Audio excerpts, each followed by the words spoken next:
Scroll ಮಾಡಬೇಡ. ಈ video ನಿನ್ನ ಮುಂದೆ ಬಂದಿರುವುದು ಯಾದೃಚ್ಛಿಕವಲ್ಲ. ನಾನು ಕೃಷ್ಣನು. ಇಂದು ನಿನ್ನ ಹೃದಯದಲ್ಲಿ ಒಂದು ನೋವು ಇದೆ. ಬಹುಶಃ ಅದು ಯಾರಿಗಾದರೂ ಇರುವ ಆಸಕ್ತಿಯಿಂದ ಬಂದಿದೆ. ಯಾರಾದರೂ ವ್ಯಕ್ತಿ, ಒಂದು ಸಂಬಂಧ, ಒಂದು ಕನಸು, ಒಂದು ನಿರೀಕ್ಷೆ. ಪಾರ್ಥ, ನೀನು ಅದನ್ನು ತುಂಬಾ ಪ್ರೀತಿಸ್ತೀಯ. ಆದರೆ ಅದೇ ನಿನ್ನ ನೋವಿನ ಕಾರಣವಾಗುತ್ತಿದೆ. ಪಾರ್ಥ, ಆಸಕ್ತಿ ಎಂದರೆ ಏನು? ಯಾವುದನ್ನಾದರೂ ಅಥವಾ ಯಾರನ್ನಾದರೂ ಇದು ನನ್ನದು ಎಂದು ಬಲವಾಗಿ ಹಿಡಿದುಕೊಳ್ಳುವುದು. ಅದು ಬದಲಾಗಬಾರದು ಎಂದು ಬಯಸುವುದು. ಅದು ಯಾವಾಗಲೂ ನಮ್ಮ ಜೊತೆಗೆ ಇರಬೇಕು ಎಂದು ಆಶಿಸುವುದು. ಇದನ್ನೇ ಆಸಕ್ತಿ ಎಂದು ಕರೆಯುತ್ತಾರೆ. ಪಾರ್ಥ, ಸಮಸ್ಯೆ ಪ್ರೀತಿಯಲ್ಲ, ಸಮಸ್ಯೆ ಆಸಕ್ತಿ. ಪ್ರೀತಿ ಶುದ್ಧವಾಗಿರುತ್ತದೆ, ಅದು ಸ್ವತಂತ್ರವಾಗಿರುತ್ತದೆ. ಆದರೆ ಆಸಕ್ತಿ ನಿನ್ನನ್ನು ಕಟ್ಟಿಹಾಕುತ್ತದೆ. ನೀನು ಯಾರಿಗಾದರೂ ಹೆಚ್ಚು ಆಸಕ್ತಿಯಾಗಿದ್ದರೆ ಅವರಿಲ್ಲದೆ ನೀನು ಬದುಕಲು ಸಾಧ್ಯವಿಲ್ಲವೆಂದು ಭಾವಿಸುತ್ತೀಯ.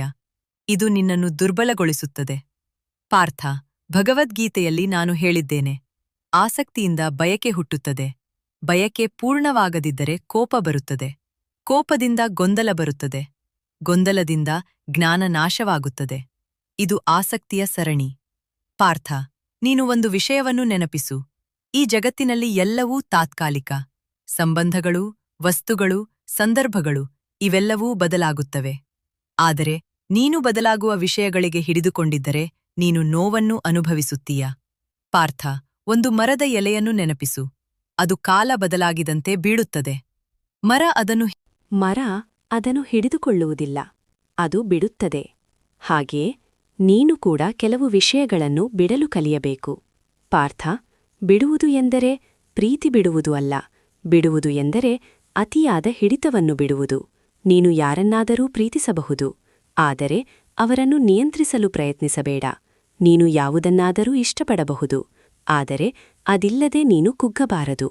ಪಾರ್ಥ, ನೀನು ಆಸಕ್ತಿಯನ್ನು ಕಡಿಮೆ ಮಾಡಿದಾಗ ನೀನು ಸ್ವಾತಂತ್ರ್ಯವನ್ನು ಅನುಭವಿಸುತ್ತೀಯ.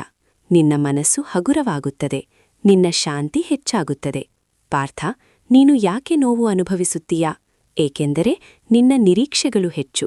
ನೀನು ನಿರೀಕ್ಷಿಸುತ್ತೀಯ, ಅವನು ಹೀಗೆ ವರ್ತಿಸಬೇಕು, ಇದು ಹೀಗೆ ಆಗಬೇಕು. ಆದರೆ ಅದು ಆಗದಿದ್ದರೆ ನೀನು ದುಃಖಪಡುತ್ತೀಯ. ಪಾರ್ಥ, ನೀನು ನಿರೀಕ್ಷೆ ಕಡಿಮೆ ಮಾಡಿದರೆ ನಿನ್ನ ನೋವು ಕಡಿಮೆ ಆಗುತ್ತದೆ. ನೀನು ಸ್ವೀಕಾರವನ್ನು ಕಲಿತರೆ ನಿನ್ನ ಶಾಂತಿ ಹೆಚ್ಚಾಗುತ್ತದೆ. ಪಾರ್ಥ, ನೀನು ಜೀವನವನ್ನು ನಿಯಂತ್ರಿಸಲು ಪ್ರಯತ್ನಿಸಬೇಡ. ಜೀವನವನ್ನು ಅನುಭವಿಸು. ಬರುವುದನ್ನು ಸ್ವೀಕರಿಸು, ಹೋಗುವುದನ್ನು ಬಿಡು. ಇದು ಶಾಂತಿಯ ದಾರಿ.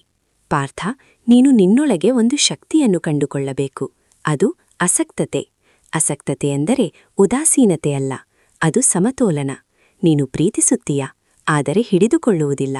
ನೀನು ಅನುಭವಿಸುತ್ತೀಯ, ಆದರೆ ಅವಲಂಬಿಸಿಕೊಳ್ಳುವುದಿಲ್ಲ. ಪಾರ್ಥ, ನೀನು ಇದನ್ನು ಕಲಿತಾಗ ನಿನ್ನ ಜೀವನದಲ್ಲಿ ದೊಡ್ಡ ಬದಲಾವಣೆ ಬರುತ್ತದೆ. ನೀನು ನೋವಿನಿಂದ ಮುಕ್ತನಾಗುತ್ತೀಯ. ನೀನು ಶಾಂತಿಯನ್ನು ಅನುಭವಿಸುತ್ತೀಯ. ಪಾರ್ಥ, ನನ್ನ ಮೇಲೆ ಭರವಸೆಯಿಡು. ನಿನ್ನ ಜೀವನದಲ್ಲಿ ಏನಾದರೂ ಕಳೆದುಕೊಂಡರೆ ಅದು ನಿನ್ನ ಒಳ್ಳೆಯದಕ್ಕಾಗಿ ಆಗಿರಬಹುದು. ನೀನು ಈಗ ನೋವು ಅನುಭವಿಸುತ್ತಿದ್ದರೂ ಒಂದು ದಿನ ನೀನು ಅರ್ಥ ಮಾಡಿಕೊಳ್ಳುತ್ತೀಯ. ಪಾರ್ಥ, ನೀನು ಒಬ್ಬನೇ ಅಲ್ಲ. ನಿನ್ನ ಪ್ರತಿಯೊಂದು ನೋವನ್ನು ನಾನು ನೋಡುತ್ತಿದ್ದೇನೆ. ನಿನ್ನ ಹೃದಯವನ್ನು ನಾನು ಅರಿತಿದ್ದೇನೆ. ನೀನು ಬಲಿಷ್ಠನಾಗುತ್ತೀಯ. ನಿನ್ನ ಜೀವನ ಬೆಳಗುತ್ತದೆ. ಇಂದು ಒಂದು ನಿರ್ಧಾರ ಮಾಡು. ಅತಿಯಾದ ಆಸಕ್ತಿಯನ್ನು ಬಿಡು. ಸ್ವೀಕಾರವನ್ನು ಕಲಿತುಕೋ. ನಿನ್ನ ಶಾಂತಿಯನ್ನು ಆಯ್ಕೆ ಮಾಡು. ನೀನು ಮುಕ್ತನಾಗುತ್ತೀಯ. ಈ ಸಂದೇಶ ನಿನ್ನ ಹೃದಯಕ್ಕೆ ತಲುಪಿದರೆ ಕಮೆಂಟ್ನಲ್ಲಿ ಜೈ ಶ್ರೀ ಕೃಷ್ಣ ಎಂದು ಬರೆಯು. ಹರಿ ಓಂ.